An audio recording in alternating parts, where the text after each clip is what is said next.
بسم اللہ الرحمن الرحیم۔ ہمارا یہ 11واں لیکچر ہے اور اس لیکچرز کی سیریز کے جو میں نے 2 حصے کیے ان میں سیکنڈ ہاف کا یہ 5واں لیکچر ہے۔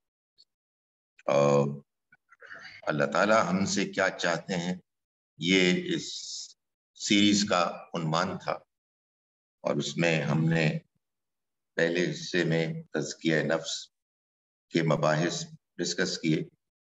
اس حصے میں ہم ایمان اور اس کی روشنی میں زندگی گزارنا اس موضوع پر گفتگو کر رہے ہیں۔ اللہ پر ایمان اور آخرت پر ایمان یہ تو ہم ڈسکس کر چکے۔ آج ہمارا جو ایمانیات میں تیسرا اور آخری لیکچر ہے وہ ہے نبوت اور رسالت پر۔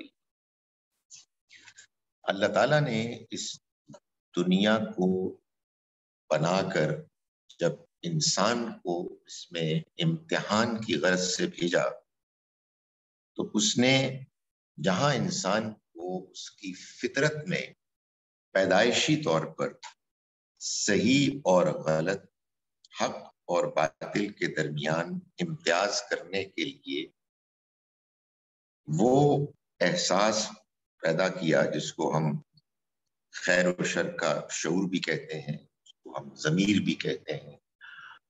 اللہ تعالیٰ نے اس کو فرمایا کہ فَأَلْهَمَهَا فُجُورَهَا وَتَقْوَاهَا۔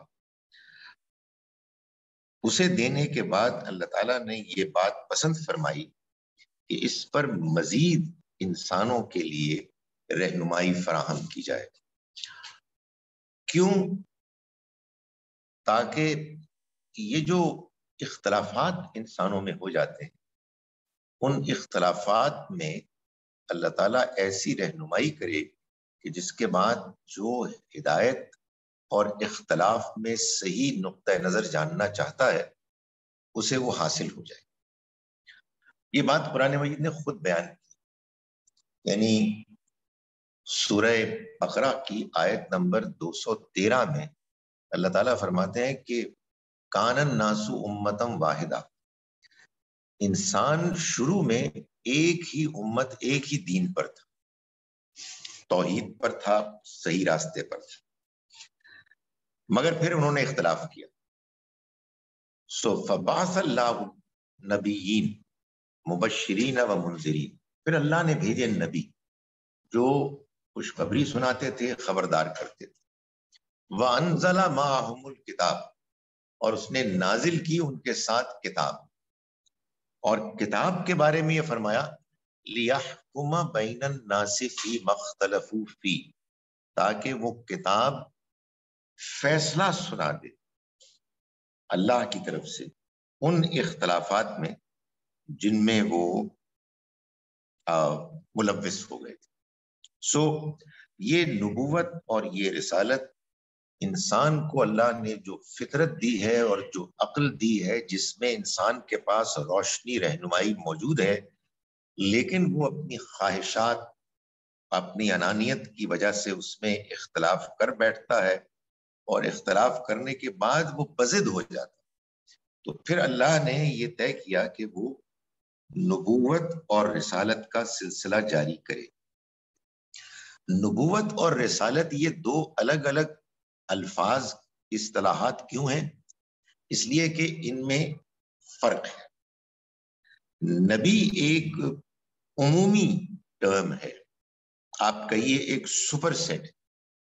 جتنے بھی انسان اس دنیا میں اللہ نے چنے، منتخب کیے اس مقصد کے لیے کہ انہیں اللہ کا پیغام ملے اور وہ انسانوں کے سامنے اس پیغام کو پیش کریں، جس کو ابھی اس آیہ مبارکہ کے حوالے سے، یعنی سورہ بقرہ کی آیت نمبر 213 کے حوالے سے میں نے بتایا کہ وہ لوگوں کو خوشخبری سنائیں اگر وہ صحیح رویہ اختیار کر رہے ہیں، اور ان کو خبردار کریں اگر وہ غلط رویہ اختیار کیے ہوئے۔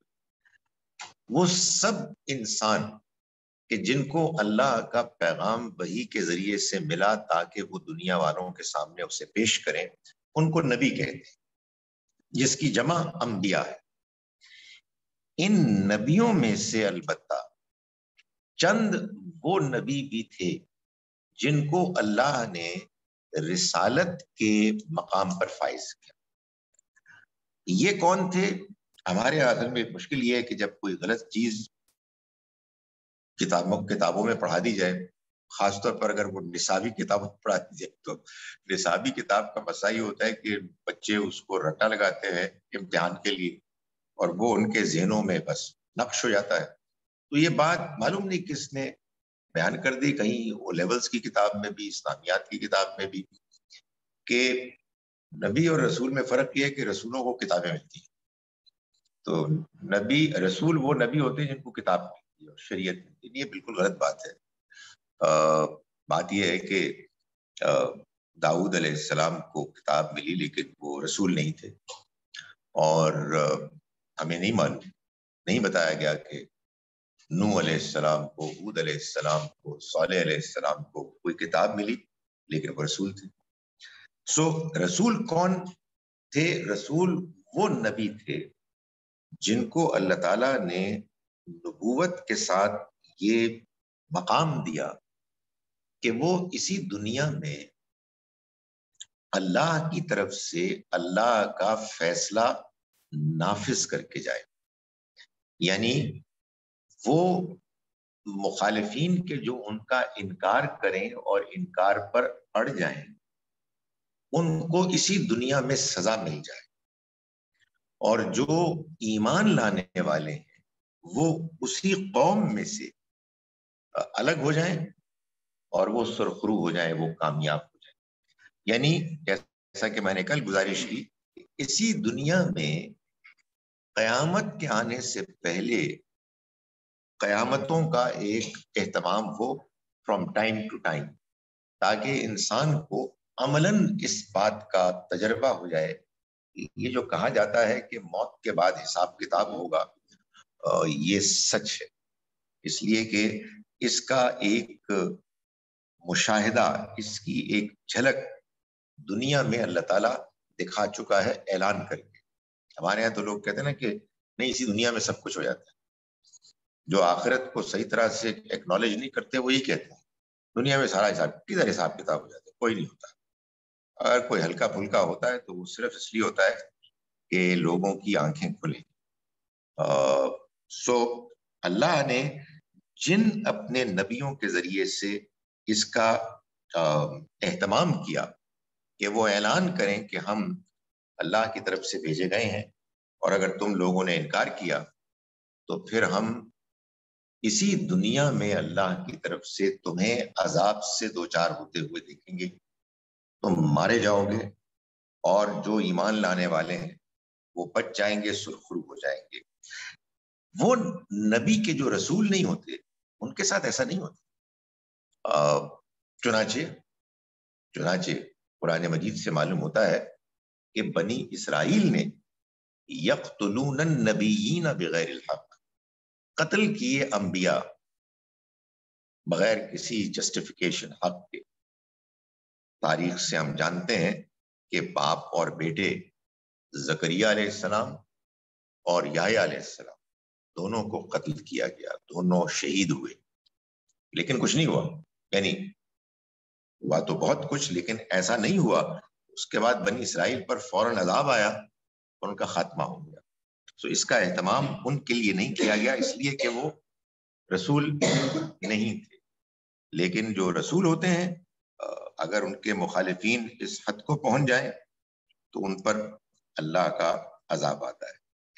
تو اللہ نے یہ فیصلہ کیا کہ ان نبیوں اور پھر ان میں رسولوں کے اس سلسلے میں کہ آخری نبی اور رسول محمد صلی اللہ علیہ وسلم. چنانچہ اب آپ کو جو مانتا ہے وہ تمام نبیوں اور رسولوں کو مانتا ہے. ظاہر ہے جب آپ سے پہلے ایک بڑا طویل سلسلہ نبیوں اور رسولوں کا ہوا تو اور آپ نے ان سب کو کنفرم کیا. بہت سے وہ ہیں جن کے نام لیے گئے اور بہت سے وہ ہیں کہ جن کے نام نہیں لیے. لیکن سب کے بارے میں یہ بتایا گیا کہ یہ اللہ کے نبی رسول تھے. تو جب ہم نبی صلی اللہ علیہ وسلم کو مانتے ہیں تو پھر ہم سب کو مانتے ہیں. ظاہر ہے یہ سوال پیدا ہوتا ہے کہ کیوں مانتے ہیں؟ یہ سوال کسی ایسے معاشرے میں کہ جو پیدائشی طور پر مانتا چلا آ رہا ہے بڑا عجیب سا لگتا ہے کہ آپ یہ سوال اٹھا رہے ہیں کیوں مانتے ہیں. حقیقت واقعہ یہ ہے کہ یہ بڑا ریلیونٹ سوال ہے، بڑا اہم سوال ہے. انہی لوگوں کے لیے نہیں کہ جو ابھی مانتے نہیں ہیں، جو غیر مسلم ہیں، بلکہ ان کے لیے بھی کہ جو مانتے ہیں، جو مسلمان ہیں. اس کی وجہ یہ ہے کہ بھائی یہ طے شدہ بات ہے کہ ایک ماننا وہ ہوتا ہے کہ جو آپ معاشرے میں ہونے کی وجہ سے مانتے ہیں. ایک تہذیبی تقاضا ہے. آپ جس فیملی کو، جس سوسائٹی کو بلونگ کرتے ہیں، اس کی کچھ ٹریڈیشنز ہیں، اس میں جن بزرگوں کو مانا جاتا ہے آپ ان کو مانتے ہیں.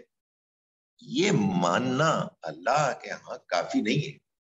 یہ تو مجھے اجازت دیجیے آپ کی مجبوری ہے، اس لیے کہ آپ یہی سنتے ہوئے چلے آ رہے ہیں. تو اللہ تعالیٰ نے یہ چاہا کہ اللہ کے جتنے بھی پیغمبر اس دنیا میں تشریف لائیں انہیں مانا جائے جیسے کہ ماننے کا حق ہے، یعنی سوچ سمجھ کر، دل و جان سے. یہی اصل میں ایمان ہے. جو ہمارے ہاں وہ ایک سٹیٹمنٹ بولی جاتی ہے، اقرارم باللسان و تصدیقم بالقلب. ایک زبان سے آپ اقرار کرتے ہیں اور ایک دل سے آپ تصدیق کرتے ہیں. سو یہ جو دل کی تصدیق ہے یہ کیوں کی جائے، اس کے بارے میں قرآن مجید نے ہم کو یہ بتایا ہے کہ پیغمبروں کے ساتھ جو شواہد دلائل ہوتے ہیں وہ اتنے واضح ہوتے ہیں کہ ان کا وجود، ان کا آنا اور ان شواہد دلائل آرگومنٹس کے ساتھ آنا اصل میں ان کے لیے وہ حیثیت ان کو فراہم کر دیتا ہے جس کو بینہ کہتے ہیں. بینہ یعنی روشن دلیل، کلیئر ایویڈنس، جس کو دیکھ کر آدمی کہے کہ ان کا انکار ممکن نہیں ہے. جیسے سورج کا انکار نہیں کیا جا سکتا اس کو دیکھ کر، ایسے ہی پیغمبروں کا انکار نہیں کیا جا سکتا. لیکن یہ محض جذباتی انداز میں نہیں بلکہ عقل کی بنیاد پر. اسی لیے میں بار بار یہ گزارش کرتا ہوں کہ ہر مسلمان کو جب وہ میچور ہوتا ہے اس کے لیے یہ ضروری ہے کہ وہ اپنے اس ایمان کو کہ جو اس نے جذبات کی سطح پر ٹریڈیشن کی وجہ سے اختیار کیا تھا اس کو عقل و شعور کے ساتھ کنفرم کرے. اور اس میں جذباتی ہونے کی ضرورت نہیں ہے. جسٹ انڈرسٹینڈ، جو عقل کرتی ہے، سوال کرتی ہے، اس پہ اعتراضات ہوتے ہیں، تو آپ فیس کریں اور پھر شعوری طور پر یہ فیصلہ کریں کہ یہ بات، کہ یہ کتاب اللہ کی کتاب ہے، اس کے لانے والے اللہ کے پیغمبر ہیں، یہ بات بالکل صحیح ہے. I believe in it, I am convinced. یہ ہونا چاہیے. کیوں ہونا چاہیے، یعنی اس کی بنیاد کیا ہے؟ قرآن مجید اس کے لیے کیا دلائل فراہم کرتا ہے؟ میں اب آپ کے سامنے اختصار کے ساتھ ان دلائل کو بیان کروں گا. قرآن کو جب ہم پڑھتے ہیں تو یہ معلوم ہوتا ہے کہ قرآن مجید نے، سچی بات یہ کہ آپ کہہ سکتے ہیں ہر صفحے پر اللہ پر ایمان، آخرت پر ایمان کے جہاں دلائل فراہم کیے ہیں وہیں پر بلا مبالغہ قدم قدم پر نبوت اور رسالت پر ایمان، محمد صلی اللہ علیہ وسلم کے پیغمبر برحق ہونے کے دلائل فراہم کیے. یہ دلائل بنیادی طور پر 4 کیٹیگریز کے ہیں. ایک کیٹیگری ہے دلائل کی کہ جس کو آپ کہہ سکتے ہیں کہ کردار کی دلیل، کیریکٹر کی دلیل. دوسری کیٹیگری، دوسرا عنوان ہے پیغام کی دلیل، جو پیغام لے کر آئے. تیسری کیٹیگری دلائل کی ہے آپ سے پہلے آپ کے آنے کے بارے میں پیشین گوئیوں کی دلیل.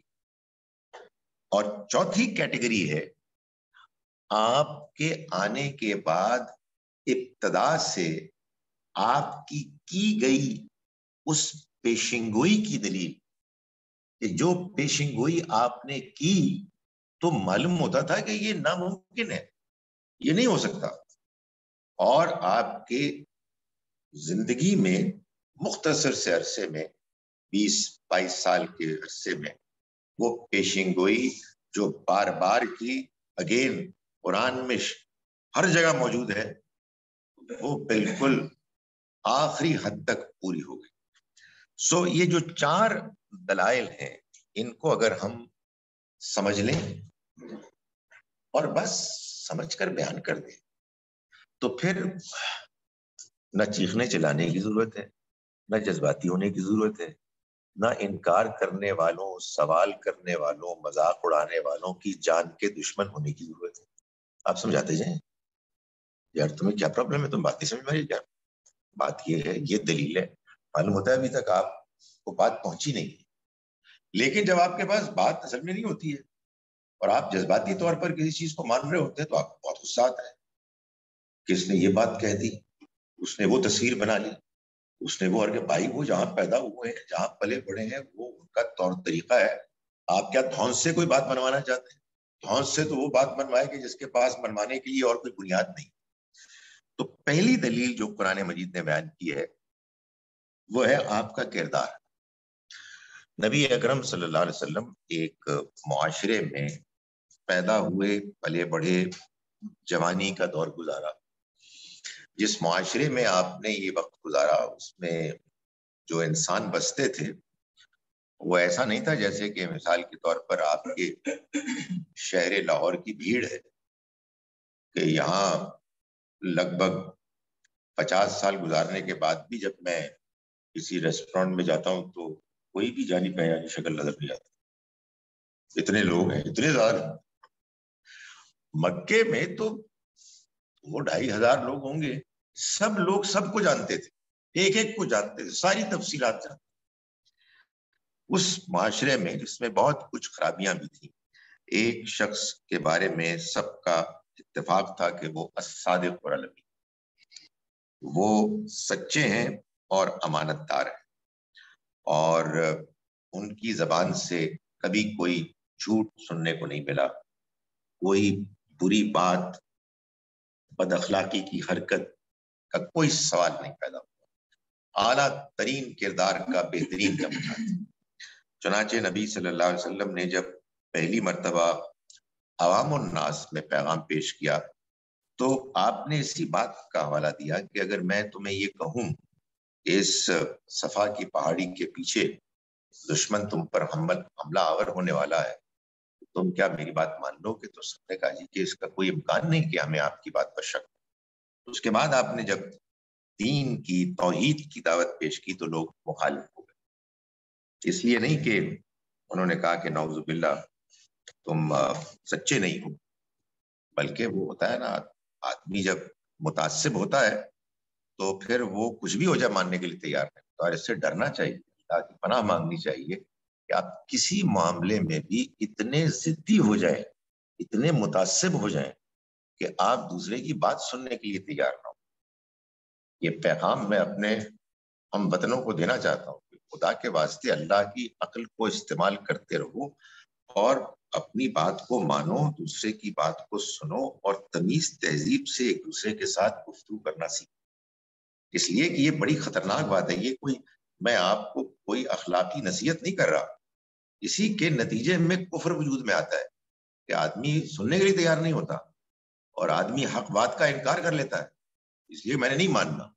سو انہوں نے انکار کیا، اس عظیم انسان کی بات سن کر کے جس کی سچائی کے وہ خود قائل تھے، ان کا ہم نہیں مانتے.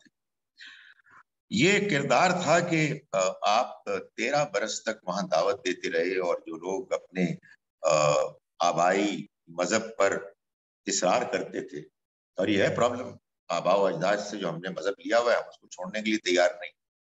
اس کی وجہ سے مخالفت کی، آپ کی مخالفت کی، آپ کے ساتھیوں کی مخالفت کی، اتنی کی کہ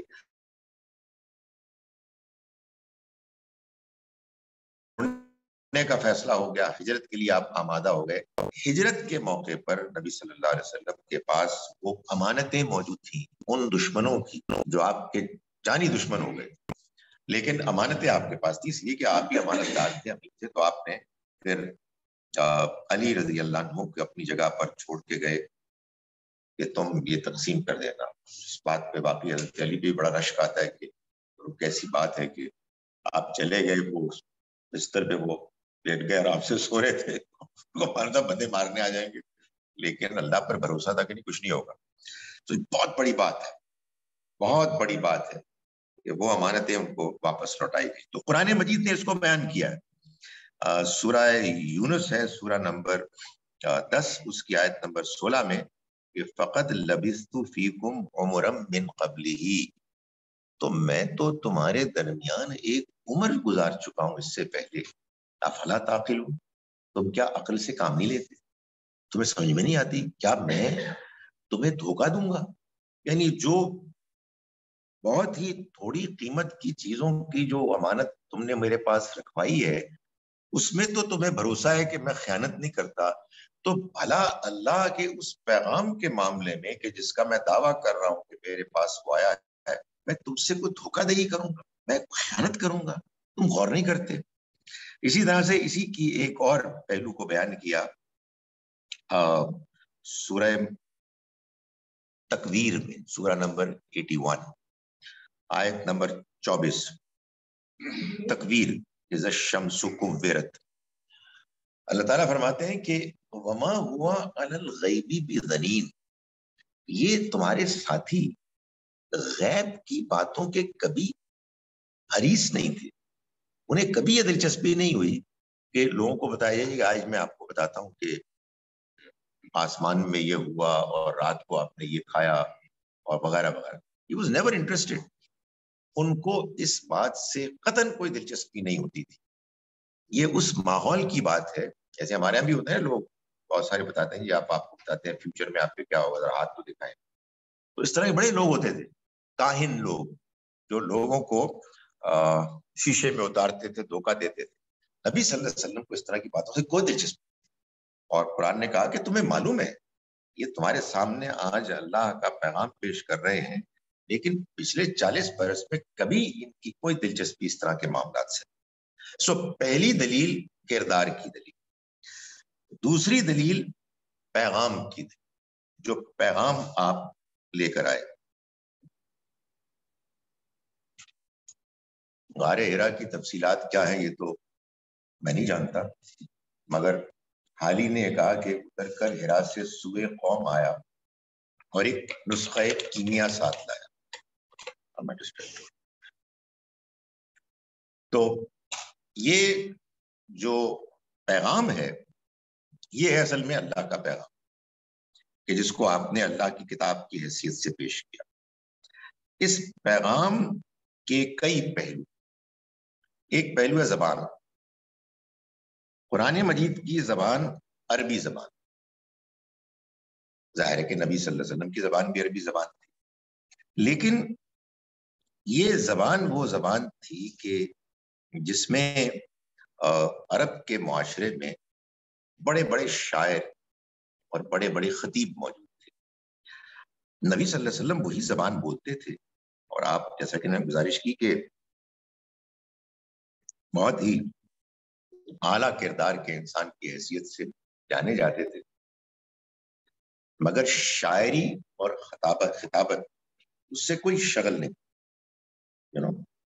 ایک سادہ انسان، نہایت دیانتدار انسان. اس کے برعکس لوگوں کو تو شاعری سے اور کتابت سے بہت دلچسپی تھی.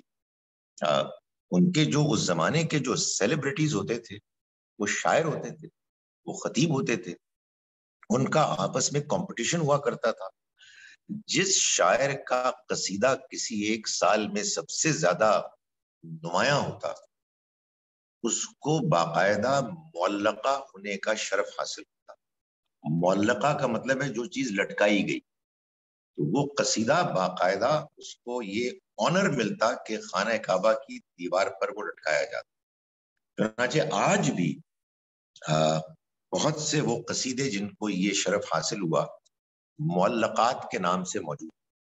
اور جو لوگ ایڈوانس عربک پڑھتے ہیں قرآن کو سیکھنے کے لیے، ان کے لیے معلقات کی شاعری کو پڑھنا ایک لازمی حصہ ہوتا ہے. سو یہ صورتحال تھی. اس صورتحال میں ایک اللہ کا بندہ ہے کہ جس کے بارے میں یہ معلوم تھا، اور یہ میں بتا چکا ہوں کیوں معلوم تھا، اس لیے کہ وہ چھوٹی سی بستی تھی. آپ کے کسی ایک بڑی سوسائٹی کے ایک حصے سے بھی کم، ڈیفنس تو بہت بڑا ہے، کینٹ تو بڑا، اس کے چھوٹا سا حصہ، کوئی ای بلاک سے بھی چھوٹی آبادی ہو، سب جانتے تھے ایک دوسرے کو. آپ نہ لکھ سکتے تھے نہ پڑھ سکتے. قرآن مجید نے اس کو بیان کیا ہے سورہ عنکبوت سورہ نمبر 29 آیت نمبر 48 کہ نہ آپ اس سے پہلے کتاب کوئی پڑھ سکتے تھے، ولا تخطہ بیمینک، اور نہ آپ اپنے ہاتھ سے لکھ سکتے تھے. اذا لارتاب المبطلون، ایسا ہوتا تو چلو انکار کرنے والوں، باطل قرار کرنے والوں کو کوئی باطل قرار کرنے کی وجہ ہوتی، حاصل ہوتی. یعنی کہنے کو کچھ ہوتا کہ بھائی ایک ایکسپرٹ آدمی ہے، شاعر ہے، بڑی ان کو اس میں دسترس حاصل ہے، تو کیا خاص کمال کی بات ہے، ایک اور چیز پیش کر دی، ایک اور قصیدہ پیش کر دیا. صورتحال یہ ہے کہ یہ بات معلوم تھی کہ بالکل اس فیلڈ سے کوئی تعلق نہیں. 40 برس تک لکھنا پڑھنا نہیں آتا، تو آخری انتہا ہو گئی. اور اس کے بعد کیا ہوا؟ اس کے بعد پھر ایک کلام آپ نے پیش کرنا شروع کیا وقتاً فوقتاً، اس کے بارے میں یہ فرمایا کہ یہ اللہ کا کلام ہے، اس پر ایمان لاؤ. اور ظاہر ہے کہ وہ کلام وہ تھا کہ جو توحید کی دعوت دیتا تھا اس معاشرے میں جہاں شرک کی اصل مذہب تھا، اس آخرت کو ماننے کی دعوت دیتا تھا کہ جس آخرت کو ماننے کے بعد یہ سردار کہ جو لوگوں کے اوپر ظلم کرتے تھے، ناجائز مال کماتے تھے، اللہ کے گھر کے ساتھ جو ان کا تعلق تھا وہ لالچ کی بنیاد پر تھا اور اس کی وجہ سے وہ مغرور تھے وغیرہ وغیرہ، تو ان کے پندار پر زد پڑتی تھی اور ان کے آباء و اجداد کے دین، مذہب، تہذیب کو چیلنج درپیش ہو گیا تھا. اور لوگ خاص طور پر غلاموں کے علاوہ نوجوان متوجہ ہو رہے تھے، ایمان لا رہے تھے. سو دے ور ریئلی اپسیٹ کہ کیا ہو رہا ہے. تو اللہ تعالیٰ نے چنانچہ یہ فرمایا سورہ بقرہ میں اور جگہوں پر بھی، اور ان کو چیلنج کیا کہ دیکھو اگر تم اس بارے میں اپسیٹ ہو تو بڑا سمپل سا معاملہ ہے.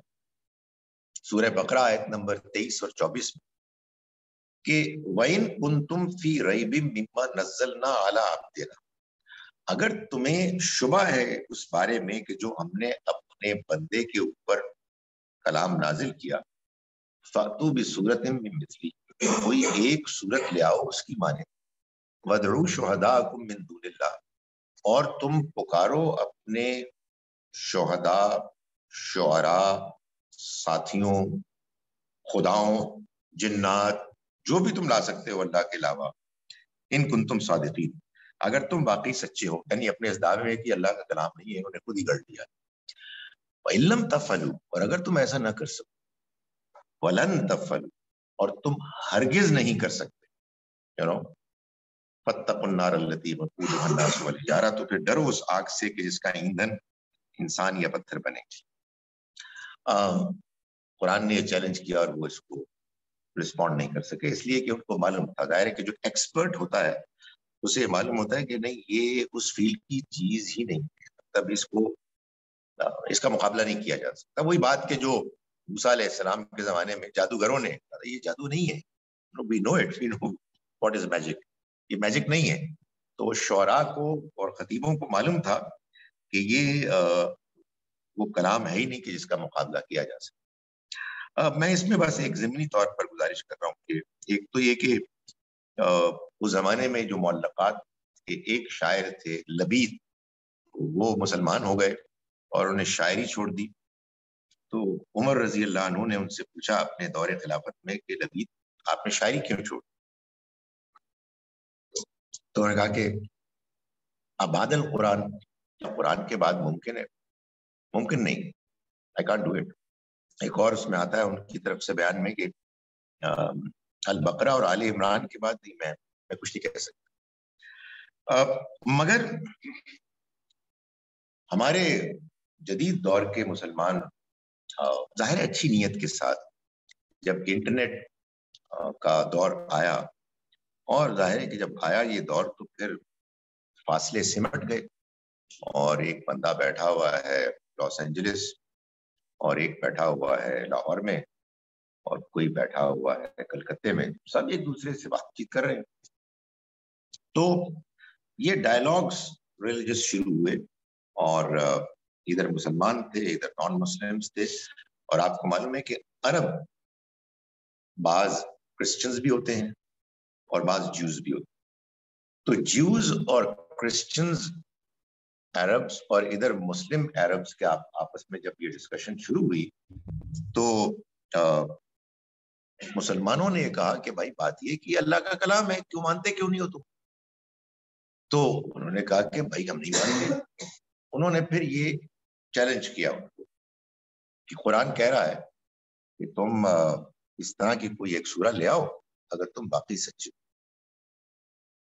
تو معلوم ہے کیا ہوا؟ سورہ لے آئے، ایک چھوڑ دو، دو چھوڑ تین، 4 صورتیں لے آئے. اور انہوں نے ایک ویب سائٹ کھولی جس ویب سائٹ کا نام تھا، ٹائٹل تھا سورہ لائک اٹ. مجھے یاد ہے کہ یہ بات ہے 2000 کی ارلی 2000 لگ بھگ، جب بڑے مسلمانوں کے میسیجز آتے تھے کہ اس ویب سائٹ میں مت جائیں، یہ یہودی سازش ہے اور یہ قرآن مجید کی اور کوئی صورتیں کوئی ایڈ کر رہے ہیں وغیرہ. ارے بھائی کیا ایڈ کر رہے ہیں؟ آپ ہی نے تو چیلنج کیا تھا. انہوں نے اس کا جواب دیا، جواب دو بھائی، یا تو کہتے نا یہ ایک مسئلہ ہے، حق پسند ہونا چاہیے آدمی. وہ جو کسی ایک صاحب نے، جو ایک ملحد آدمی تھے، کسی مولوی صاحب کو کہا کہ مولوی صاحب ایمان کی خاطر بے ایمانی نہ کرے گا. بھائی بات یہ ہے کہ تم نے چیلنج کیا تھا، ان معصوموں نے تو کچھ نہیں کہا تھا. تم نے کہا تھا یہ اللہ کی کتاب ہے تو اس کے مقابلے کی کوئی صورت نہیں ہو سکتی، تو لے آئے ہم سنتے ہیں. اور آپ شور مچا رہے ہیں. اتنا شور مچایا، اتنا شور مچایا کہ ویب سائٹ غائب ہو گئی. اب آپ ڈال کے دیکھیں نا سورہ لائک اٹ، آپ کو کہیں نہیں ملے گی. یار یہ کیا بات ہے؟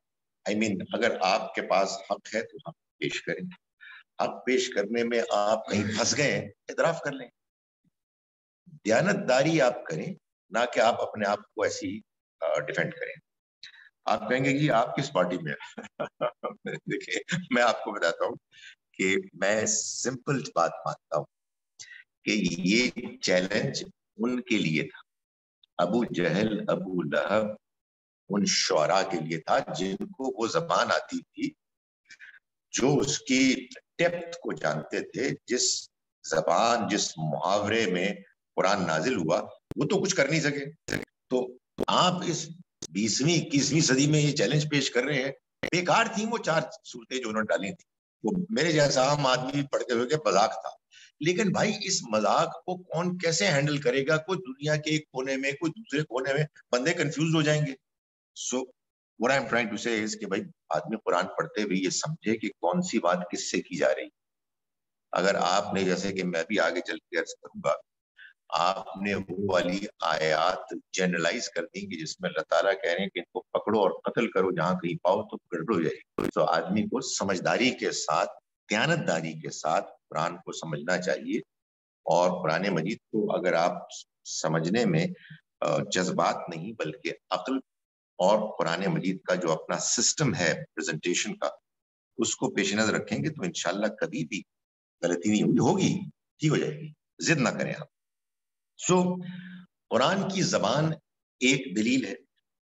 قرآن مجید نے جو دوسری بات کی وہ یہ ہے کہ یہ اللہ کا کلام ہے اور اس کی دلیل یہ ہے کہ یہ کنسسٹنٹ ہے، اس میں کوئی تضاد نہیں. چنانچہ سورہ نساء سورہ نمبر 4 کی آیت نمبر 82 میں اللہ تعالیٰ یہ فرماتے ہیں کہ وَلَوْ كَانَ مِنْ عِنْدِ غَيْرِ اللَّهِ، اگر یہ اللہ کے علاوہ کسی اور کی طرف سے ہوتا تو لَوَجَدُوا فِيهِ اخْتِلَافًا كَثِيرًا، یہ اس میں بہت اختلاف تھے، بہت تضادات دیکھتے، کنٹرڈکشنز دیکھتے. اس میں کوئی کنٹرڈکشن نہیں، اس لیے اس کو اللہ کا کلام ماننا پڑے گا. لیکن یہ میں نے آیت کا دوسرا ٹکڑا پڑھا ہے. آیت کا پہلا ٹکڑا کہتا ہے افلا یتدبرون القرآن، کیا یہ قرآن پر غور نہیں کرتے؟ یعنی جب تم قرآن پر غور کرو گے، غور کرنے کا مطلب دیانتداری سے، allow me to say critically. نہیں، آیت نہیں سمجھ میں آ رہی، سوری، ابھی اللہ تعالیٰ کچھ اور کہہ رہے تھے اور ابھی کچھ اور کہہ رہے ہیں. آپ اگر مجھے یہ جسارت کرنے کی اجازت دیں تو میں آپ کے سامنے پیش کر دیتا ہوں ایک پرابلم. آیت الکرسی سے پہلے، آیت الکرسی آیت نمبر 255 254 میں اللہ تعالیٰ کہہ رہے ہیں کہ قیامت کے دن کوئی سفارش نہیں ہو. جو دن ڈرو اس دن سے جس دن کوئی کسی کے کام نہیں آئے گا، ولا یقبل منہا شفاعۃ، کوئی سفارش نہیں ہو. یہ 254 ہے. اور 255 میں فرما رہے ہیں کہ منزل الذی یشفع عنده الا باذنہ، کون ہے کہ جو اس کے یہاں سفارش کر سکے سوائے اس کی مرضی کے. سر ابھی پیچھے تو آپ نے فرمایا تھا کہ کوئی سفارش نہیں ہوگی، ادھر آپ یہ فرما رہے ہیں، تو چکر کیا ہے؟ چکر سمجھ میں آ جائے اگر آپ غور سے پڑھیں. اور اگر آپ دھیان سے نہیں پڑھیں گے، تدبر نہیں کریں گے، تو جذباتی طور پر آپ مانیں گے اور کوئی سوال کرے گا تو آپ اس کو مارنے کے درپے ہو جائیں گے، اس لیے کہ آپ کے پاس کوئی جواب نہیں. تو قرآن یہ دعویٰ کرتا ہے کہ یہ اللہ کی کتاب ہے، اور اس کے اللہ کی کتاب ہونے کی ایک بڑی دلیل یہ ہے کہ یہ تضادات سے پاک ہے. اس لیے کہ میری اور آپ کی گفتگو اور کلام میں تضاد اگر ہو تو یہ نیچرل ہے. ہم انسان ہیں، ہم سیکھتے ہیں، ہم سیکھتے ہوئے امپروو کرتے ہیں. کل جو میں نے بات کی تھی ہو سکتا ہے میں آج اس سے مختلف بات کروں، مجھے کوئی نئی معلومات مل گئی ہے، یا اس عرصے میں نے سوچا اور میں نے محسوس کیا کہ نہیں یار میری بات بے وزن بات، یہ ٹھیک نہیں تھی. اللہ تعالیٰ کا علم پرفیکٹ، چنانچہ وہ کبھی کوئی بات ایسی کرے گا نہیں کہ جو حق سے ہٹی ہوئی ہوگی. تو یہ قرآن نے اس کو بھی بیان کیا ہے. ایک اور پہلو بھی ہے اسی بات کا، کنسسٹنسی کا ایک اور پہلو یہ ہوتا ہے کہ انسان اپنے سٹائل آف پریزنٹیشن میں اور اپنی نالج، اپنی انڈرسٹینڈنگ میں عام طور پر امپروو کرتا ہے. بعض لوگ ویسے ڈی جنریٹ بھی ہو جاتے ہیں، مگر عام طور پر انسان امپروو کرتا ہے. اور یہ امپروومنٹ ایک بڑی اچھی چیز ہے، ایوالو کرتا ہے انسان پازیٹیولی. لیکن قرآن مجید پہلے دن سے اور آخر تک جو بات کر رہا ہے وہ اپنی کوالٹی آف پریزنٹیشن جو اس کے اندر سپلائنگ ایک ہے، زبان میں ایکسپریس کرنے کا انداز ایک ہی رہا ہے. یعنی مختلف انداز تو ہیں، آیتیں چھوٹی بھی ہیں، آیتیں لمبی بھی ہیں، مگر وہ جو اس کی کوالٹی ہے وہ اعلیٰ ترین ہمیشہ سے رہی. یہ بھی ایک اس کی دلیل ہے. اس کے بعد ایک اور پہلو ہے قرآن کا کہ قرآن مجید حقائق کے مطابق it is consistent with facts. یہ ایک بڑی لمبی ایک آپ سمجھے لمبا ایریا، بہت بڑا ایریا ہے جس میں بہت کچھ کہا جا سکتا ہے. لیکن آئیڈیا یہ ہے کہ قرآن اللہ کی کتاب کے طور پر پیش کیا گیا. اس کتاب نے لوگوں کو دعوت دی. کس کی دعوت دی؟ ایمان کی دعوت دی کہ اللہ کو مانو، آخرت کو مانو، رسالت کو مانو، اللہ کے بندے بنتے. دلائل کیا تھے؟ آرگومنٹس کیا ہیں؟ آرگومنٹس اسی دنیا میں جو موجود ڈیٹا انفارمیشن، یہ آسمان، یہ زمین، یہ ستارے، یہ چاند، یہ سورج، یہ بارش، یہ فصلیں، یہ پھل، یہ جانور، حیوانات، وہ انسان، یہ دنیا، اس کی تفصیلات اور بہت ہیں. ان کو قرآن میں بیان کیا اور متوجہ کیا ہے کہ اگر تم ان پہ غور کرو تم یہ محسوس کرو گے کہ یہ اسی ایک اللہ کی بنائی ہوئی تخلیق ہے، اسے مانو. اور تم جیسا کہ میں نے کل گزارش کی، یہ محسوس کرو گے کہ تمام تر بریلینس کے باوجود یہ ایک انکمپلیٹ دنیا ہے، اس لیے کہ اللہ تعالیٰ اس کے جوڑے کے طور پر آخرت کی دنیا کو طے کیے ہوئے ہیں. سو یہ اس کے ساتھ مل کے زندگی کا ایک مکمل تصور پیش کرتی ہے دنیا. اور ظاہر ہے کہ پھر نبوت کے دلائل بھی دیے گئے. اس میں جتنی باتیں کی گئیں وہ بعد کے دور میں، اس دور میں بھی اور بعد کے دور میں بھی، ان کے بارے میں بحث ہوئی، تحقیق ہوئی، اور یہ معلوم ہوا کہ یہ جو کچھ بھی بتایا گیا ہے اس کو اب ہم دیکھ سکتے ہیں فیکٹس کی روشنی میں کہ آیا یہ کنسسٹنٹ ہے یا نہیں. ظاہر ہے کہ جو بات آج سے 1400 سال پہلے کی گئی اور بڑے کانفیڈنٹلی کی گئی، اس کو بعد میں سائنس نے ایکسپلور کر کے اتنا زیادہ کلیئرلی ایسرٹن کر دیا، کنفرم کر دیا اپنے طور پر انڈیپینڈنٹلی کہ اگر آج کوئی 200 سال پہلے لکھی ہوئی انہی موضوعات سے متعلق کوئی کتاب پڑھے تو محسوس کرے گا کہ اب وہ ساری کی ساری بیکار ہوگی، اس لیے کہ اس میں بہت کچھ جو مانا جاتا تھا اس کی بنیاد پر بات کی گئی ہے، وہ باتیں سب غلط ثابت. سو ان کو کسی کتابوں کے میوزیم میں تو رکھا جا سکتا ہے، پڑھا نہیں جا سکتا، اس لیے کہ پڑھیں گے تو ایسے بس کنفیوز ہوں گے کہ یہ کیا ہے. قرآن مجید اس کے برعکس جو بات کرتا ہے اور بڑے زوردار طریقے سے انسانوں کو غور کرنے کی، قرآن کہتا ہے کہ تم اپنی عقل سے کام لو اور اس کائنات کو دیکھو، امیجن. یعنی اگر مریدوں کو اپنا گرویدہ بنانا ہو تو اس طرح کی گفتگو نہیں ہوتی. اس کائنات پر غور کرو، کلام پر غور کرو، کوئی تضاد تم دیکھو. اور میں کل بتا چکا ہوں کہ ایسی آیات بھی ہیں کہ جس میں کفار کا کرٹیسزم اتنے زوردار طریقے سے بیان کیا ہے کہ سننے والا تھوڑی دیر کے لیے سوچتا ہے کہ یار ویسے فصل بڑا ہے اس بات، تاکہ آدمی نروس ہو، آدمی کنفیوزڈ ہو، آدمی کے اندر شکوک پیدا ہو، پھر غور کر کے انسان ایمان بات کو سمجھے.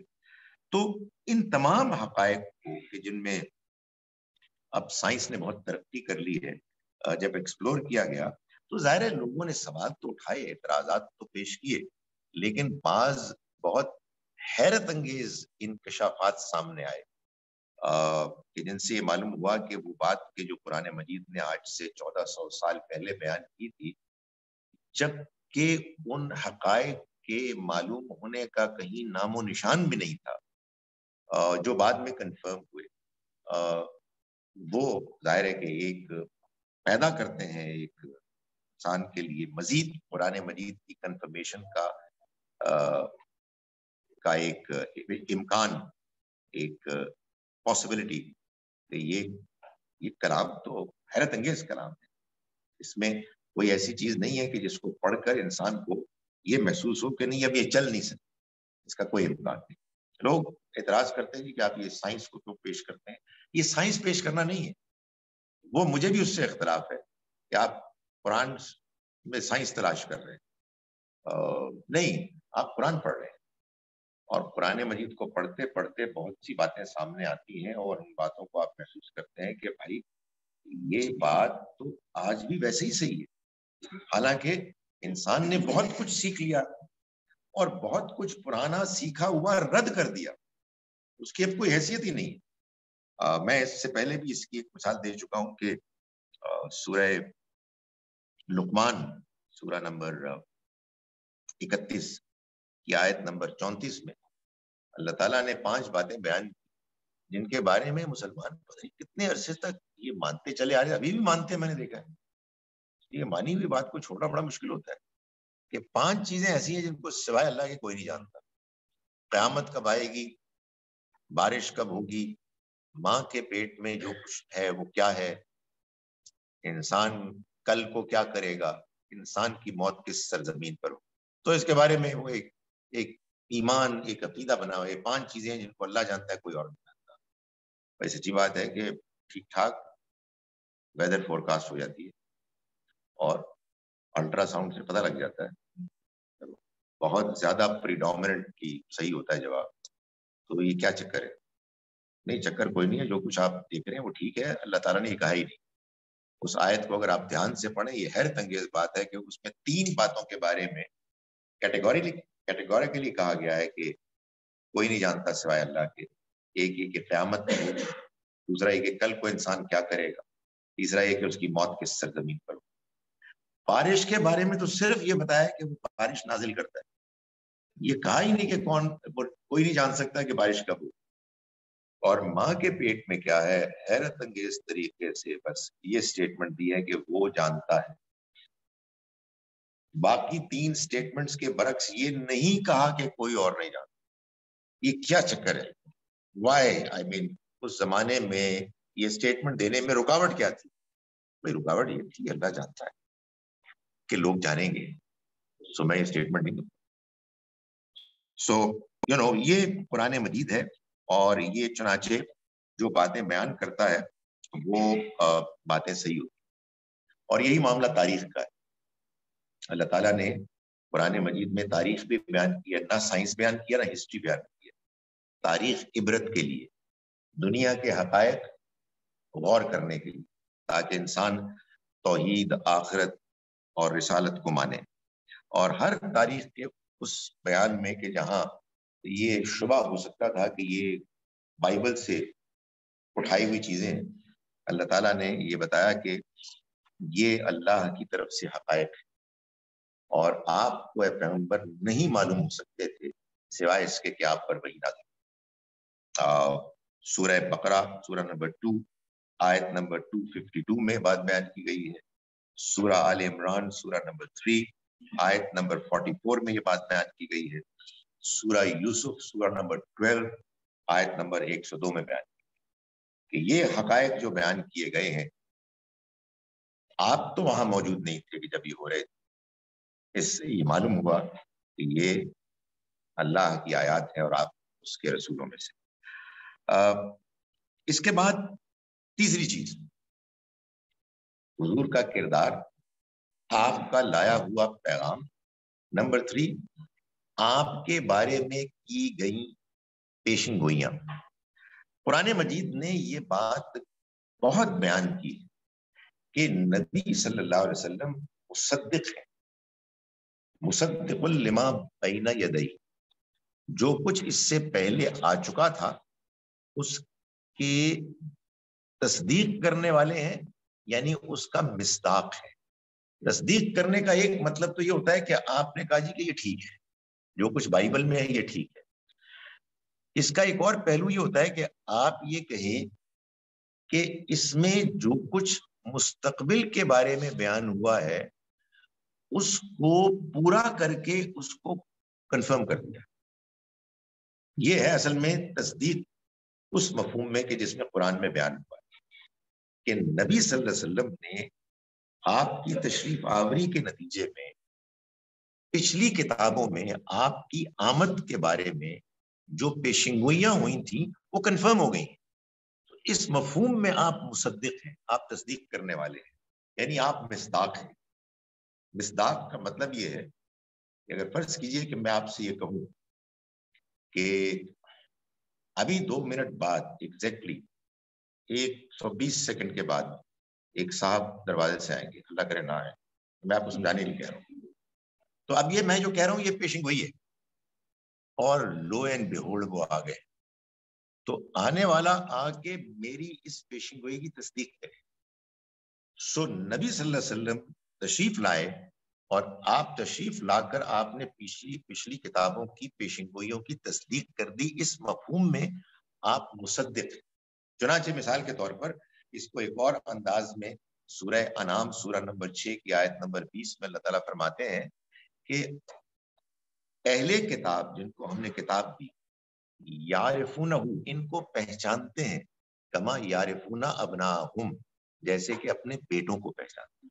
اتنے کلیئرلی پہچانتے اس لیے کہ ان کی پیشن گوئیاں ان کے بارے میں تفصیلات اتنی زیادہ ہیں کہ وہ ان کا انکار نہیں کر سکتے. سو قرآن نے اہل کتاب ان اہل کتاب پر یہ الزام لگایا ہے کہ انہوں نے انکار کیا من بعد ما تبین لهم الحق اس کے بعد کہ ان پر حق واضح ہو گیا. یہ ظلم ہے. اللہ نے تم سے معاہدہ کیا تھا, تم سے وعدہ لیا تھا کہ جب میں اپنا پیغمبر بھیجوں گا تو تم ان کو مانو گے.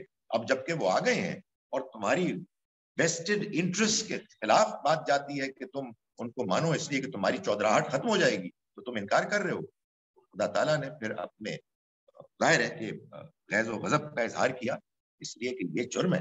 اسی لیے میں بار بار کہتا ہوں کہ اصل میں دین مذہب ٹریڈیشن بن گیا. یہ ٹریڈیشن نہیں ہے, یہ حق ہے, سچ ہے. بڑا ہی ظلم ہوتا ہے کہ یار دنیا میں مذہب کے ماننے والے جھوٹ بولتے ہیں. یار کیا بدتمیزی ہے یہ. یعنی آپ کو معلوم ہی نہیں آپ کیا مان رہے ہیں. آپ حق مان رہے ہیں, آپ سچ مان رہے ہیں. اگر آپ کو ابھی تک سچ سمجھ میں نہیں آیا سیکھیں اس کو, آپ اس کے بارے میں کوشچن کریں.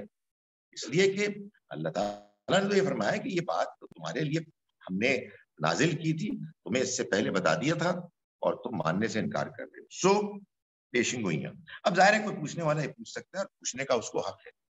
ایک تو یہ بڑی عجیب بات مسلمانوں میں ہوگی, اتنے چھوئی موئی ہیں کہ ان کے جسم میں کہیں آپ ذرا سی انگلی لگا دیں تو چیخنے لگتے ہیں. اور بھائی تمہارے پاس حق ہے اور یہ تمہاری ڈیوٹی ہے کہ تم لوگوں کو سمجھاؤ. اگر کوئی سوال کر رہا ہے, اگر کوئی اعتراض کر رہا ہے, اوکے, کچھ گھٹیا لوگ ہوتے ہیں مذاق اڑا رہا ہے, صبر کرو, جواب دو.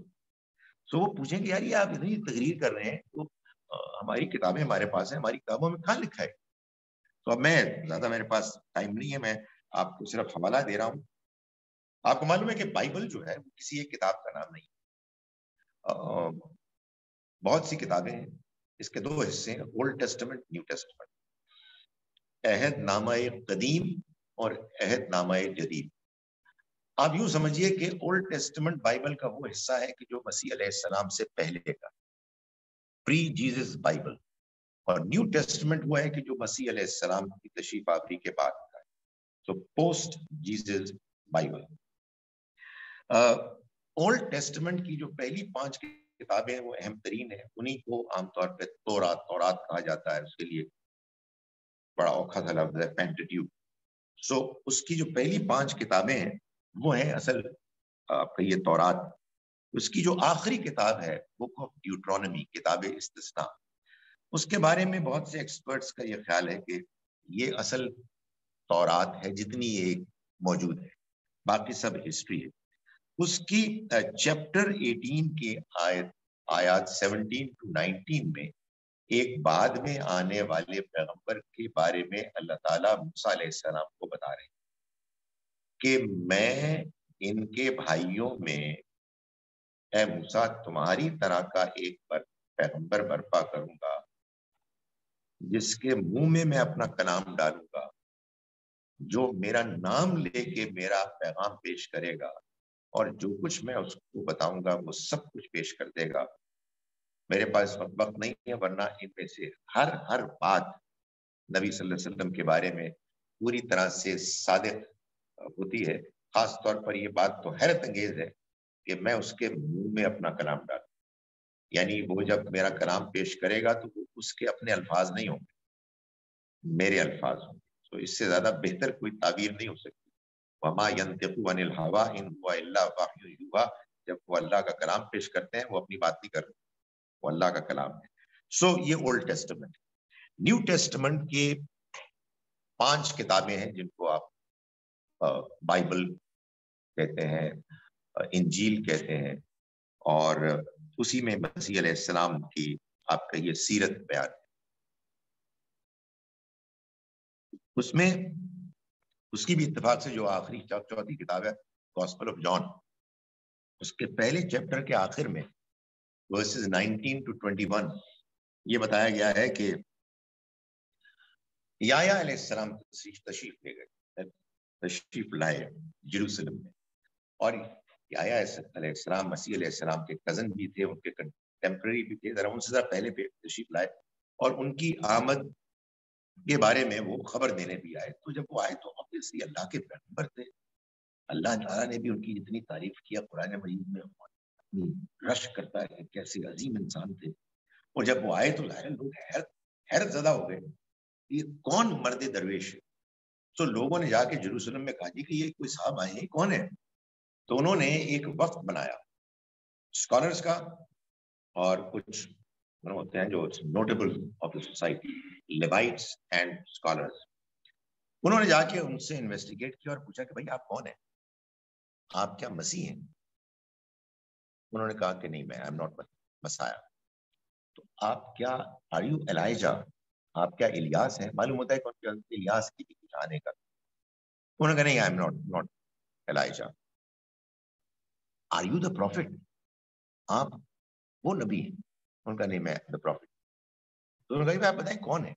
تو یہ صاف معلوم ہوتا ہے آج بھی کہ مسیح علیہ السلام جب تشریف لائے تو آپ کے آنے کے موقع پر پڑھے لکھے جیروسلم کے یہودیوں کو مسیح علیہ السلام کا بھی انتظار تھا، ایلائجا کا بھی انتظار تھا، اور النبی دا پروفٹ کا بھی انتظار تھا. آپ آج کسی غیر مسلم اسکالر آف ریلیجس اسٹڈیز سے پوچھیں کہ اگر یہ کہا جائے دا پروفٹ، کوئی ایک شخصیت ذہن میں آئے وہ کون ہے، تو میرا خیال ہے کہ اکثریت، اگر سارے کے سارے ہیں تو اکثریت بتائے گی وہ محمد صلی اللہ علیہ وسلم دا پروفٹ. تو وہ آج بھی ان کی پیشن گوئیاں موجود ہیں. آخری چیز یہ کہ نبی صلی اللہ علیہ وسلم نے پہلے دن سے یہ پیشن گوئی کی جب آپ تنہا تھے کہ میں آیا ہوں، میں اللہ کا رسول ہوں، اور جیسے اللہ کے رسولوں کے ساتھ معاملہ ہوا، ان کے مخالفین نے جب مخالفت کی اور انکار میں آخری حد کو پہنچ گئے تو اس کے بعد اللہ کا عذاب آ گیا اور خلاف مخالفت کرنے والے عذاب سے دوچار. اور اللہ کے رسول غالب آ، آپ سب قرآن پڑھتے ہیں، قرآن اس سے بھرا ہوا ہے. 6 رسولوں کی داستانیں بار بار بیان. لوگ پوچھتے ہیں اتنی ریپیٹیشن قرآن میں، نوح، ہود، صالح، لوط، شعیب، موسیٰ علیہ السلام، the same story، کبھی لمبے انداز میں، کبھی مختصر. 3 صورتوں میں تو بالکل واضح ہے، سورہ اعراف میں، سورہ ہود میں، اور سورہ شعراء میں.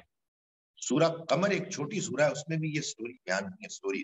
اور آخر میں اللہ تعالیٰ نے فرمایا کہ یہ جو ہم نے بتایا کہ یہ قومیں تباہ ہو گئی، تو اکفارکم، کیا تمہارے یہ کافر جو اب ایک رسول کا انکار کر رہے ہیں، خیرun، زیادہ بہتر ہیں، من اولئکم، تم سے پہلے آنے والوں کے لیے، ام لکم براۃ فی الزبر، یا تمہارے لیے یا ان کے لیے صحیفوں میں کہیں برات نامہ ہے، امیونٹی ہے، ان پہ عذاب نہیں آئے گا.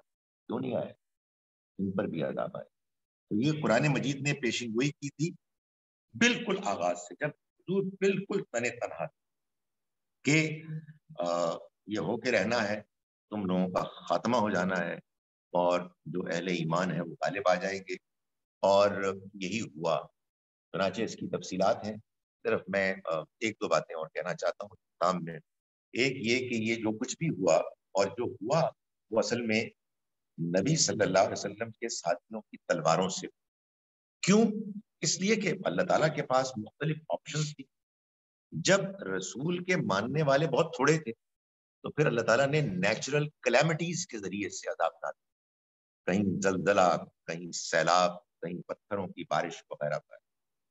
جب رسول کے ساتھیوں کی تعداد زیادہ ہوئی جیسے کہ حضور کے معاملے میں، تو پھر ان کی تلواروں سے یہ عذاب آیا. اور قرآن نے اس کو بیان کیا جب ایسا ہوا کہ فلم تقتلوہم، تم نے قتل نہیں کیا، ولکن اللہ قتلہم، بلکہ اللہ نے ان کو قتل کیا. یہ واضح فرمایا یعذبکم اللہ بایدیکم، اللہ عذاب دے گا ان کو تمہارے ہاتھوں سے. کتنی بڑی ٹریجڈی ہے کہ یہ جو کچھ ہوا یہ اللہ کے پیغمبر کی پیشنگوئی کا ظہور تھا، اور یہ قیامت کی نشانیوں میں سے ایک نشانی تھی کہ قیامت برپا ہو کے رہے گی. اس دنیا میں اللہ نے آخری مرتبہ یہ قیامت چھوٹی برپا کی ہے زمین عرب پر، جس کو قرآن مجید میں ریکارڈ کر کے محفوظ کر لیا. اور بہت سے مسلمان اللہ اکبر کائنڈ آف پریکٹسنگ مسلمان، وہ ان آیات کا مطلب یہ سمجھتے ہیں کہ ہم بھی اسی طرح سے غیر مسلموں کو ماریں. Can you imagine the tragedy؟ جو آیات آئی تھی یہ بتانے کے لیے کہ یہ اب آخری مرتبہ قیامت برپا ہو رہی ہے اور یہ اللہ کا عذاب ہے. بندے عذاب نہیں دے سکتے. خدا تعالیٰ اگر کسی فرد کو کہے تو یہ ہو سکتا ہے، ورنہ آپ کسی کو ماریں گے تو یہ ایسے جیسے کہ آپ نے پوری انسانیت کو مار دیا.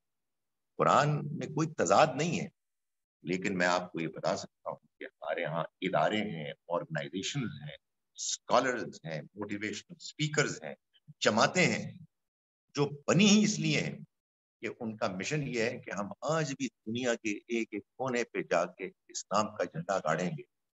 دعوت سے ہی نہیں، تلوار سے. وی ول امپلیمنٹ دا سسٹم.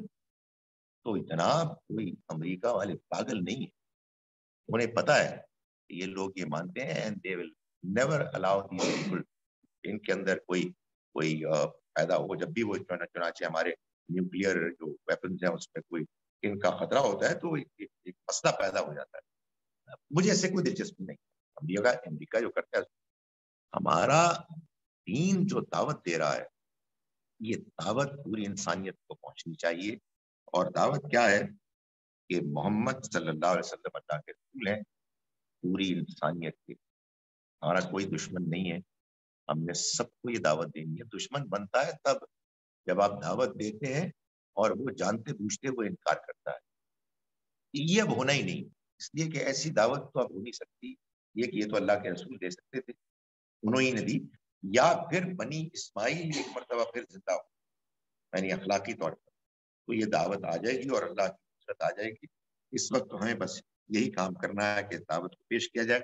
میں آخر میں صرف اس پیشن گوئی کے حوالے سے ایک سورہ پیش کر رہا ہوں جس میں اس بات کو بیان کر دیا گیا نبی صلی اللہ علیہ وسلم کو خطاب کر کے، اذا جاء نصر اللہ والفتح، جب آ جائے گی اللہ کی نصرت اور فتح یعنی فتح مکہ، ورأیت الناس یدخلون فی دین اللہ افواجا، اور آپ دیکھیں گے لوگوں کو کہ وہ داخل ہوں گے اللہ کے دین میں فوج در فوج.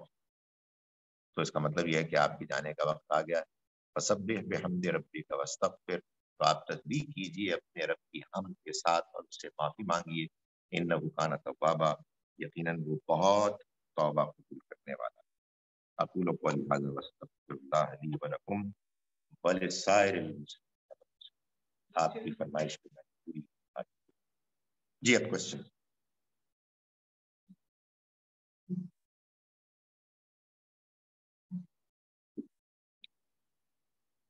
One question at a time. Right.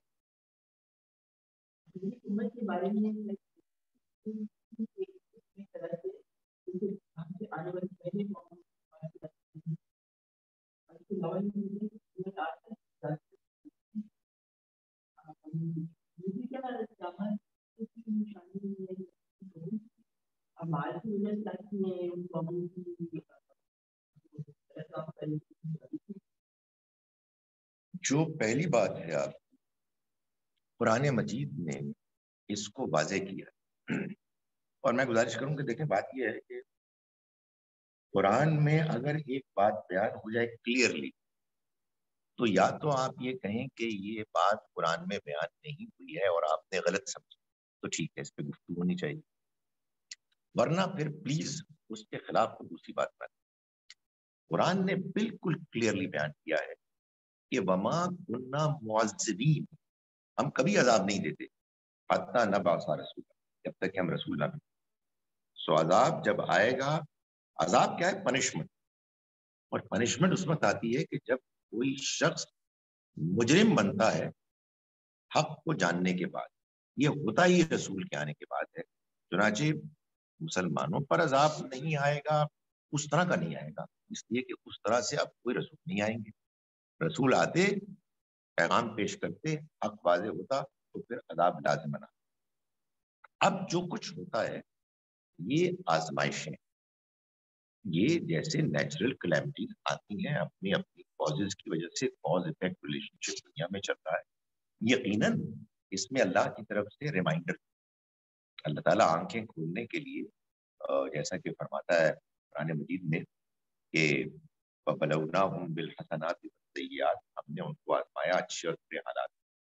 تو یہ بیماریاں، یہ معاشی تنگیاں، یہ سیلاب، یہ زلزلے، یہ ایک عمومی ایک اللہ کی طرف سے آنکھیں کھولنے کا، بات کی حق کی طرف متوجہ ہونے کا ایک ذریعہ بن جاتے ہیں.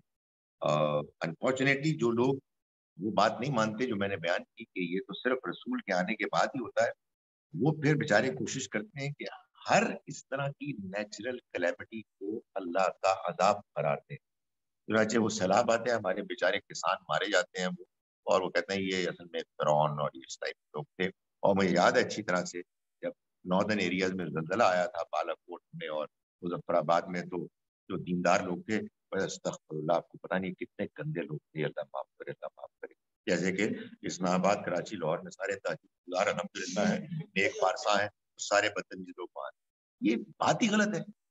یہ پکڑ ہوتی ہے، بیماریاں آتی ہیں، تو بندہ بیمار ہو اور فوت ہو جائے گا، بیکار بات ہے. وہ اللہ کا عذاب آئے گا جبکہ کوئی سچ بات اتنی واضح ہو جائے گی کہ انکار کی گنجائش نہیں رہے گی. وہ صرف رسولوں کے آنے سے ہوتا ہے. جی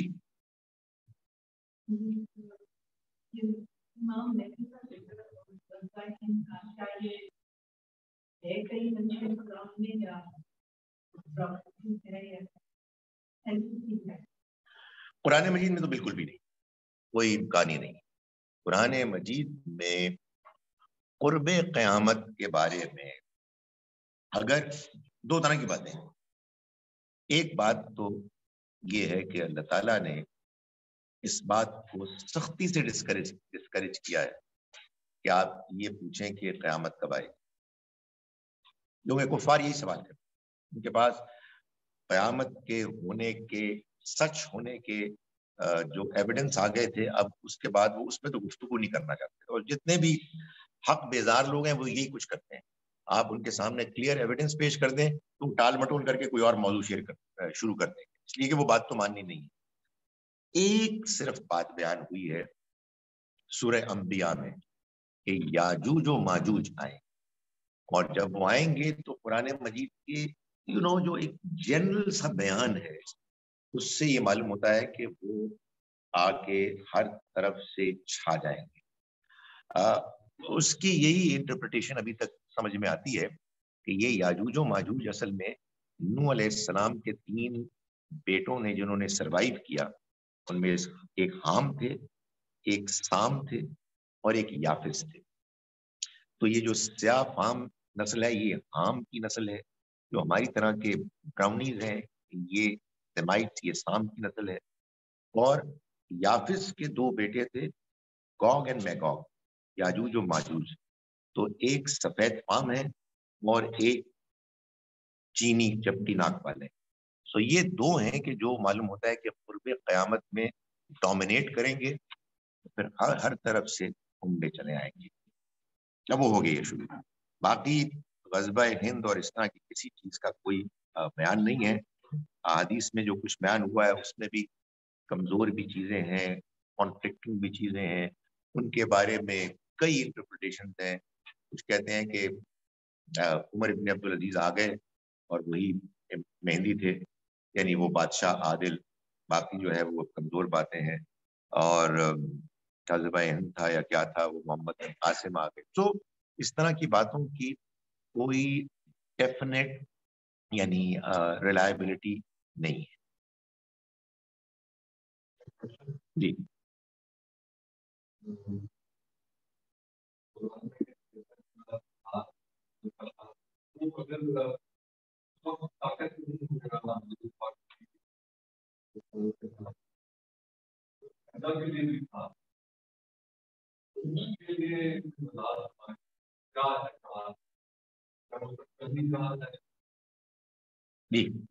دیکھیں، ایک تو یہ کہ جہاد ایک عمومی ٹرم ہے، جنرل، جس کا مطلب ہے ٹو اسٹرائیو، ٹو اسٹرگل، اور قرآن سے ہی معلوم ہوتا ہے کہ یہ اللہ تعالیٰ نے اس ایفرٹ اور اسٹرگل کے لیے بھی استعمال کیا. میرا اپنا خیال یہ ہے کہ زیادہ اسی کے لیے کیا ہے جس کو آپ کہتے ہیں کوشش کرنا، جدوجہد کرنا اپنے نفس کے خلاف معاشرے مخالفت کے باوجود. تو سورہ فرقان میں مثال کے طور پر اللہ تعالیٰ فرماتے ہیں کہ وَجَاهِدْهُمْ بِهِ جہادًا کبیرہ، اے پیغمبر آپ ان سے جہاد کریں، اس کے قرآن کے ذریعے سے بڑا جہاد. یہ مکی دور کی سورہ ہے جس میں وہ جہاد جس کو کہ قتال کہتے ہیں اس کا ذکر بھی، لیکن ڈیفینیٹلی جہاد اور قتال کا ذکر قرآن میں. آپ کے سوال سے ایسا لگا کہ آپ فرما رہے ہیں کہ اس کو معطل تو نہیں کیا جا سکتا. اچھا، میں اس ووکیبلری سے تھوڑا سا ڈس ایگری کرتا ہوں. یہ اصل میں بعض لوگ ہیں کہ جو بات اور دلیل کو ایکسچینج کرنے کی بجائے ایک جذباتی رنگ دے. سو اس سوال کے پیچھے گویا کہ ایک انڈرسٹینڈنگ ہے کہ قرآن میں جو کچھ بھی بیان ہوا ہے وہ پریکٹیکلی اپلیکیبل ہے for all times to come. ایسا ہے ہی نہیں. یہ بالکل طے شدہ بات ہے کہ قرآن کا ایک حصہ اس دور کے لیے تھا کہ جب قرآن نازل ہوا. نبی صلی اللہ علیہ وسلم کو براہ راست بہت سی باتیں بتائی.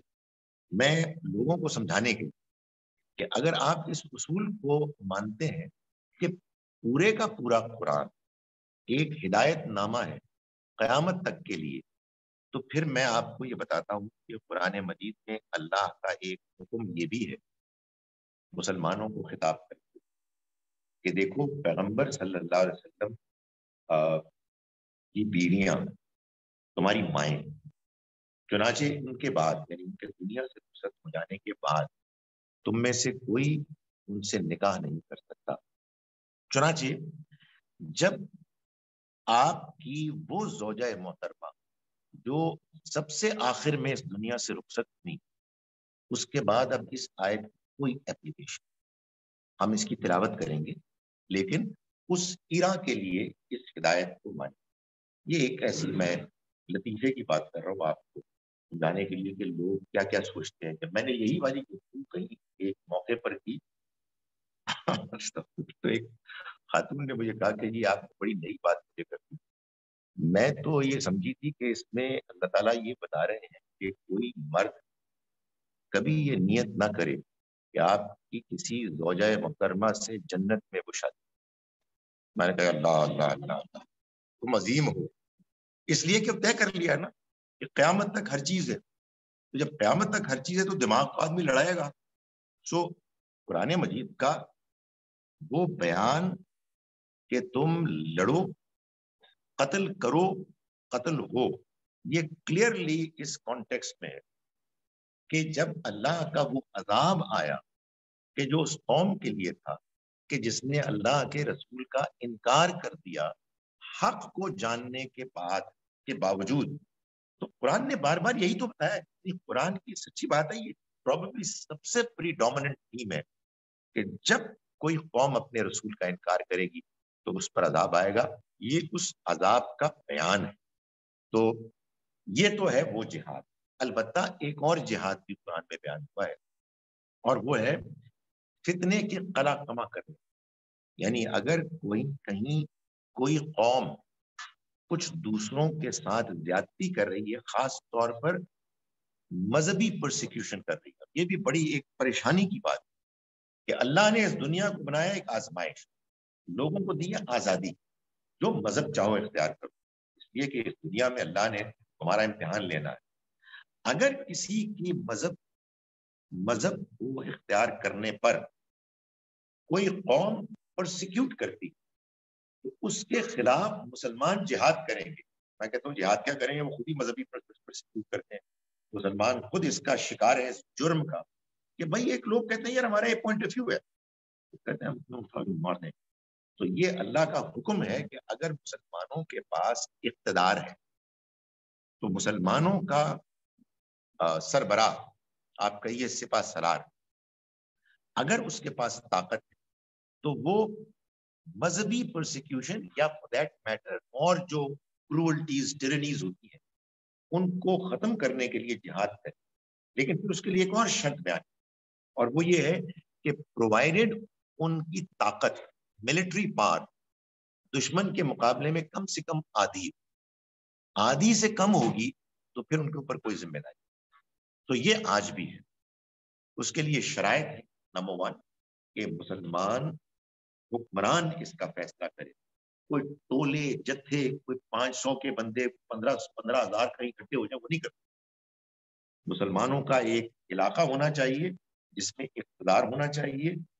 کہیں کوئی مذہبی پرسیکیوشن ہو رہی ہے اس کے خلاف اعلان جنگ ہوگا. ظاہر ہے کہ دوسرے ڈپلومیٹک طریقے اختیار کر کے ان کی ناکامی کے بعد آخر میں. اور تیسرا, یہ اسی وقت ذمہ داری ان کی بن جائے گی لازماً کہ جب ان کی ملٹری سٹرینگ دوسرے کے مقابلے میں آدھی یا اس سے زیادہ.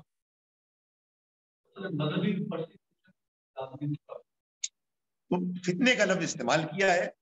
اگر کوئی یہ سمجھے کہ اس کے علاوہ بھی کرے, اس پہ بحث ہونی چاہیے.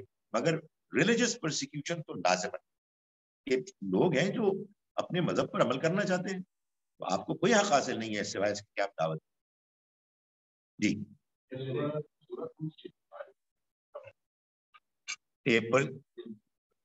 جی, یہ سورہ بقرہ کی آپ کو 190s میں یہ ملے گی انشاءاللہ.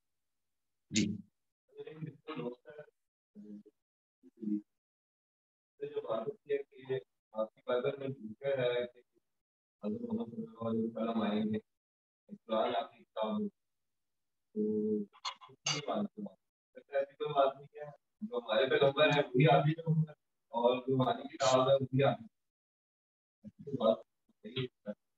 دیکھیے, جب بھی آپ کسی نان مسلم سے یا فار دیٹ میٹر اپنے سے مختلف نظریہ رکھنے والے مسلمان سے بات کریں تو کوشش کریں کہ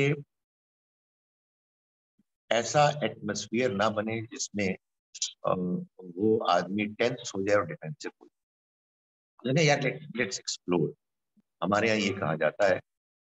اور اس پہ غور کرو کہ اگر مسیح علیہ السلام نے واقعی یہ فرمایا کہ میرے بعد ایک اور آنے والے ہیں, تو ایک بڑی عجیب سی بات ہوگی کہ تم ان کی بات نہیں مانتے.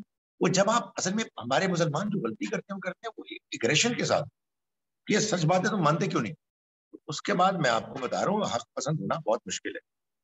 تو آپ صرف ان کے سامنے عقائد پیش کریں, ان کو کہیں یار یہ کتاب ہے خود پڑھ. اور حوالہ دینا ہو تو یہی, اور بھی حوالے ہیں, لیکن یہ گاسپل آف جان کی ورسز 19 سے 21 تک بڑی سمپل سی بات ہے کہ یروشلم میں ایک غیر معمولی انسان جان آئے اور پڑھے لکھے یہودی ان کے پاس گئے اور ان سے پوچھ رہے ہیں 3 سوالات. 3 سوالات کا مطلب یہ کہ 3 بندوں کا انتظار ہے. یہ میں نے خود کرسچن سے جب بات کیا, دیکھے نا, جب آدمی ماننا نہیں چاہتا کیا کرتا ہے. میں نے کرسچن سے پوچھا, یہ بات یہ ہے کہ مسایا تو معلوم ہے کون تھے, وہ تو آ گئے. الائجہ بھی معلوم ہے کون تھے, یہ دا پروفٹ کون ہے. انہوں نے کہا یہ تینوں ایک ہی ہیں.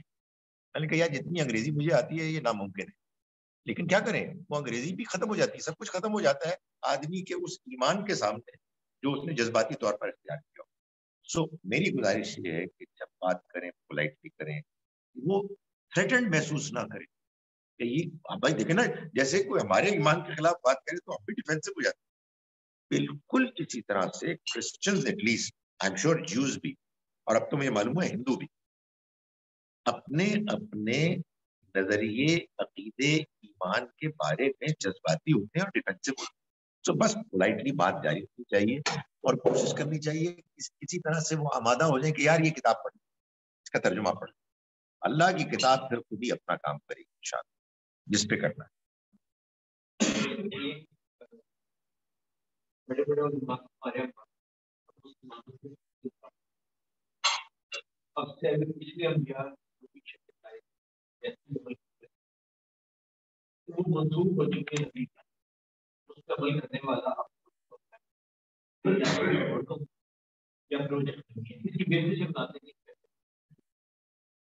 ہماری دعوت نہیں ماننے کا دعوت پہنچے نا، لیکن وہ لائیو ہونے کی وجہ سے بچا جاتا ہے. اس لیے کسی بھی نبی کو ماننے والا عمل کر رہا ہے وہ کافی مانا جائے گا، میری آپ سے گزارش ہے کہ بے شک آپ اس طرح کے علماء کو سنیں، بڑا اچھا ہوتا ہے، اس کو آدمی سیکھتا ہے. لیکن جس چیز کو سب سے زیادہ سنیں یا پڑھیں وہ قرآن، اس لیے کہ قرآن ہے فیصلہ کن کسوٹی. اللہ تعالیٰ نے یہ بات بیان کی ہے کہ ابھی میں نے یہ بات گزارش کی تھی کہ اللہ کی کتاب کے آنے کا مقصد یہی ہے، پیغمبروں کے آنے کا مقصد یہی تھا. جہاں کہیں ریلیجن میں اختلاف ہو جائے، آپ کے پاس ایک ایسا فیصلہ آ جائے جس کے بعد آپ کلیئر ہو. تو میں بہت دیکھتا ہوں اچھے مسلمان کہتے ہیں، لوگ یہ کہتے ہیں، میں سچی بات ہے دل میں یہ کہتا ہوں کہ میں کہتا ہوں ہم نے تو قرآن پڑھنا ہے. تو یہ دیکھیں، اچھا اس میں ایک اور بھی بات، اگر کوئی عالم قرآن کی کسی آیت کو پیش کر کے اس سے کوئی چیز انفر کر رہا ہے، بڑی امپورٹنٹ بات. اب کیا ہے، ہم قرآن سمجھ لیں، یہ جو آپ نے بات بیان کی ہے نا، یہ قرآن سے ان کے اپنے اندازے which are not based on the قرآن. آپ نے ایک اور کام بھی کرنا ہے، اور وہ یہ ہے کہ جو بات بھی ماننی ہے ضرور ماننی ہے تو قرآن کے بیسس پہ ہونی چاہیے، اور دوسری اس کی کچھ تک نظر آنی نا. مطلب ہے اس بیچارے معصوم کا قصور کیا ہے، جس کے پاس آئی پرانی شریعت، نئی شریعت ہے، وہ اس کو صحیح طرح سے پریزنٹ ہی نہیں کی گئی، تو پرانی شریعت اس کے لیے ان ایپلیکیبل کیسی ہو. اور یہ ہے لمبا جواب دینے کا فائدہ. بولی جا رہا تھا آپ کے سوال کا جواب دوں. اب میرے ذہن میں ایٹ لیسٹ ایک آیت بھی آ گئی سورہ مائدہ کی، جس میں اللہ تعالیٰ نے فرمایا ہے کہ جس کے پاس جو چیز ہے وہ اس کے لیے آزمائش ہے، اور یہ اختلاف ہم نے اسی لیے پیدا کیا ہے تاکہ ہم دیکھیں کہ کون کیسا عمل کرتا ہے. کوئی نفی نہیں کی گئی. اور ایک آخری بات سننے، یہ تو شاید مجھے آیت کا ریفرنس نمبر بھی اللہ کرے یاد آ جائے، سورہ مائدہ ہے، and I think یہ 40s میں ہے، اس کی 42 آیت ہے، 43 ہے. عجیب آیت ہے، اس کی بالکل الٹ بات کرتی ہوئے ایک عجیب آیت ہے. نبی صلی اللہ علیہ وسلم خود موجود ہے مدینے میں، اٹس ناٹ مکہ، مدینے کا دور ہے، تو ظاہر ہے بات کافی حد تک واضح ہو چکی ہے. یہودی ہیں، آپ کے پاس آ رہے ہیں فیصلہ کروانے کے لیے. تو اللہ تعالیٰ یہ فرماتے ہیں کہ یہ آپ کے پاس فیصلہ کروانے آتے ہیں، آپ کی مرضی ہے، آپ ان کے مقدموں کے فیصلے کرنا چاہیں کر لیں، نہیں کرنا چاہیں نہ کریں. اٹس اپ ٹو یو، آپ کی ذمہ داری نہیں ہے. اس لیے کہ یہ یہودی ہیں. اور پھر کیا فرمایا اللہ تعالیٰ نے، بائی دا وے یہ آپ کے پاس آتے کیوں ہیں جبکہ ان کے پاس تورات ہے. آگے کیا فرمایا، فیہا حکم اللہ، اس تورات میں اللہ کا حکم ہے. یہ اس کو مانتے ہوئے آپ کو نہ ماننے کے بعد آپ کے پاس آتے ہیں، وما اولئک هم بمؤمنین، یہ مومن نہیں. اور فرمایا آپ نے تورات کو مانتے ہیں اور ابھی اس پیغمبر کے پاس آ رہے ہیں جس پیغمبر کو پیغمبر نہیں مانتے. اب سوچئے ان سے فیصلہ کروانے پر اللہ تعالیٰ ان یہودیوں کو کہہ رہے ہیں یہ مومن نہیں. سو میں اپنے مولوی صاحب کی بات کو کیا کہوں، جو آپ نے سنائی ہے وہ اپنی کو ہے، اس لیے کہ ان کی بھی ڈیفیکلٹی ہے، انہوں نے کوئی نیریٹو بیان کرنا ہے لیکن میں ان سے بھی گزارش کرتا ہوں کہ یار لیٹس کیپ ریڈنگ دا قرآن. قرآن جو کہہ رہا ہے وہ فیصلہ کیجیے. مجھے معلوم ہے، لیکن میں یہ کہتا ہوں کہ تفصیل اصل یہ تفسیر ہوتی ہے وہ مفسر کی رائے ہوتی ہے. یہ بھی ایک پرابلم ہوتی ہے. کئی لوگوں سے بات کرنے کا موقع نہیں، قرآن میں لکھا ہے. یار میں تھوڑا بہت تو قرآن پڑھا ہوں، قرآن میں نہیں لکھا. مطلب لکھا ہے، پتہ ہی لگا کہ حاشیے میں لکھا ہے. یار اس کا تو کوئی مطلب میں کیا کر سکتا ہوں. قرآن میں یہ بھی لکھا ہے پیج نمبر 222. یہ قرآن تو نہیں ہے نا، یہ تو قرآن کے علاوہ ہے. قرآن وہ ہے جو اس کی آیات ہے. جی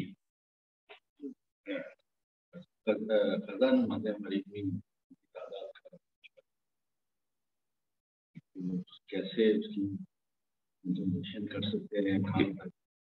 اور یہ بھی ایک یہ تھا کہ کہا کہ رمضان کے